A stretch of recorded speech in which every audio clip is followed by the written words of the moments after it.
If Muhammad Ali, Malcolm X, Sam Cooke, and Jim Brown were all young guys today, they probably would have a podcast. We have a wonderful evening's entertainment lined up for you. 23.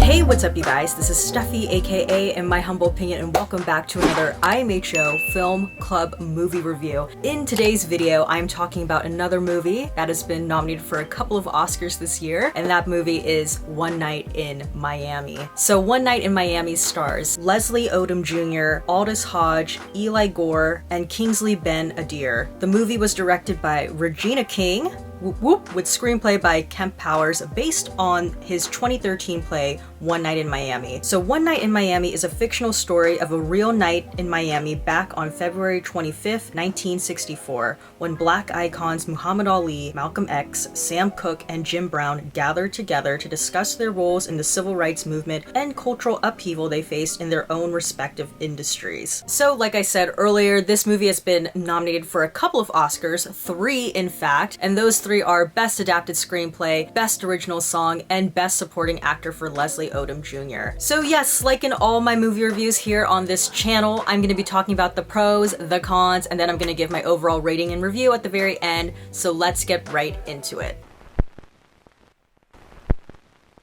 Alright, so the pros. Let's talk about the pros of One Night in Miami. So the first pro that I have is that this movie is really well directed. So this is actually Regina King's feature film directorial debut, and I've actually enjoyed a couple of TV episodes that she's directed over the past couple of years, from Scandal and This Is Us, even Insecure. So it's really cool to see her make her feature film directorial debut with this movie. So similarly to what I said when I was reviewing Ma Rainey, Regina King did a great job in not making this feel like you were watching a stilted play. I thought it was really smart that she didn't just stay in the one hotel room the entire time. I love that we kind of got various locations throughout, like when the 4 guys were up on the rooftop, and then also when they kind of split off into pairs. It was a nice way to break the story up and make it feel more visually dynamic in that way. I also love that we actually saw the story of the night Malcolm X saw Sam Cooke perform play out. That sequence in particular was a highlight of the movie for me,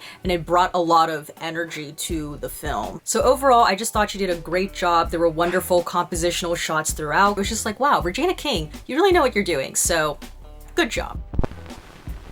Okay, my second pro to this movie is the performances. So I definitely think it helps the fact that you have a director who is also an actor kind of helming this movie, because since she is an actor herself, she can actually relate to the actors and understand what they need. And I thought all 4 guys did a great job in not playing caricatures of these icons, especially when it came to Muhammad Ali and Malcolm X, because those 2 men in particular have such distinct mannerisms and a way of talking. I think it would have been very easy for those performances to become caricatures of the actual people. And even though Leslie Odom Jr. got nominated for playing Sam Cooke, which he was, you know, great in this movie, I also just want to give a special shout out to Kingsley Ben-Adir, who played Malcolm X. And when you consider too, when it comes to Malcolm X, a lot of people tend to think of Denzel Washington because he played Malcolm X. I thought he held his own with his interpretation. My third pro to this movie is the script. So Kemp Powers, he is having a really great year because he also, along with writing One Night in Miami, he co-wrote and co-directed Soul. But as far as writing for One Night in Miami, I thought that Kemp Powers did a really great job with writing from the different black perspectives when it comes to their responsibility in the civil rights movement. And I think this is the beauty of having multiple black characters in one movie, so that you're not in a situation where you just have the one black character shouldering the entire black experience in their dialogue. By having multiple black characters, we get to see different dimensions and facets to a topic, and it leads in this case to really heated debates where, while they all essentially have the same goal in trying to be empowered black people and help their community, how they go about that is not necessarily the same. I think the 2 characters that represented this the most were Malcolm X and Sam Cooke, Cooke because they kind of represented two opposite ends of the spectrum. You have Malcolm X, who is very outspoken, not afraid to make white people uncomfortable, and not afraid to call out black people when he thinks that they should be doing more. And then on the other end, you have someone like Sam Cooke, who is this very charismatic, gregarious, smooth guy. And he doesn't mind working with the white people and being in these white spaces. For him, that's like visibility, and he's a very shrewd businessman. So even though you have these two different perspectives in the same movie, I thought Kemp Powers did a great job in presenting a balanced argument, and the script never sways too far to be pro Malcolm X, anti Sam Cooke, or vice versa. It feels very even. And ultimately it shows that no singular community, in this case the black community, they are not a monolith. People within the same community are allowed to have their own set of beliefs and opinions, and it's possible for them to disagree.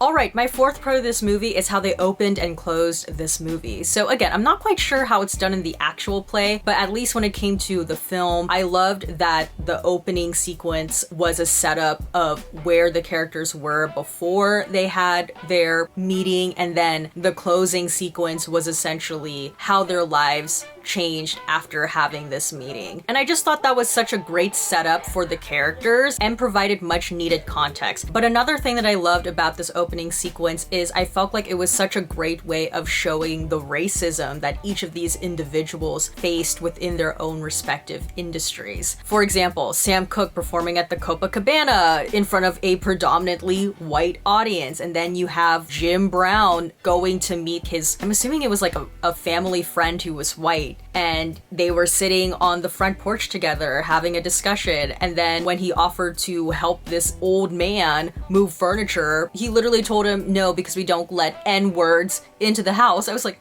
oh my god, just a moment ago you were like literally praising him for how great he was at football, and then, man, sorry, can't let you in. I just thought it was interesting commentary on, despite the fact that these four guys were at the top of their game in their own careers, in their own lives, there was a glass ceiling of racism that sort of limited their success. And it also kind of showed that to white people at the time, they were only accepted in the context of that they were good at the one thing. But when it came to actually seeing them as people, they didn't.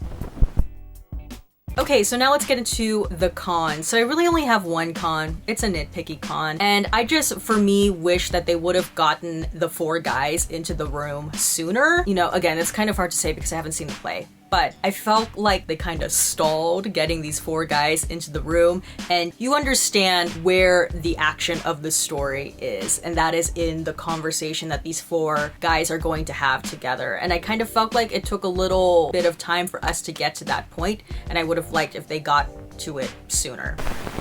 Alright, so my overall rating for One Night in Miami is an A-. One Night in Miami is a thought-provoking imagining of real events that took place. With a combination of Regina King's direction and four great performances from our leads, they were able to successfully adapt the story to screen. But arguably, the strength with One Night in Miami lies in its compelling script that not only manages to humanize four iconic black figures in history, but use them as a conduit to the complexities of what it means to be black and successful, and the privileges, burdens, and responsibilities that come with that. So yeah, that is pretty much it for my review on One Night in Miami. If you like this video, please give this video a thumbs up. Don't forget to hit the subscribe button, and please turn on the notification button down below so you know when a new video from me comes out. And I have an interesting question for you guys. So if we were to make a hypothetical One Night in Miami again, but with four current day iconic black figures in whatever industry, it could be in entertainment, in sports, in politics, let me know what four black icons would you like to see in this hypothetical room together? For me, gosh, I don't know. I mean, I think the thing with One Night in Miami is it's a product of its time in the fact that you only had four black men. I would obviously want there to be more diversity in that room, like having a black woman or a black queer person in that room, black trans person in that conversation would be interesting. I'm thinking for me, gosh, LeBron James, Beyonce, Janet Mock, Kanye West. Or, I don't know, maybe, I don't know, Jay-Z, Oprah, Obama, and Stacey Abrams. I don't know, what 4 people would you want in that room together? Let me know in the comment section below. But yes, that's pretty much it for me for this video. As always, everything I said was just my own personal thoughts and all my humble opinion, and I will see you guys in the next one. Bye!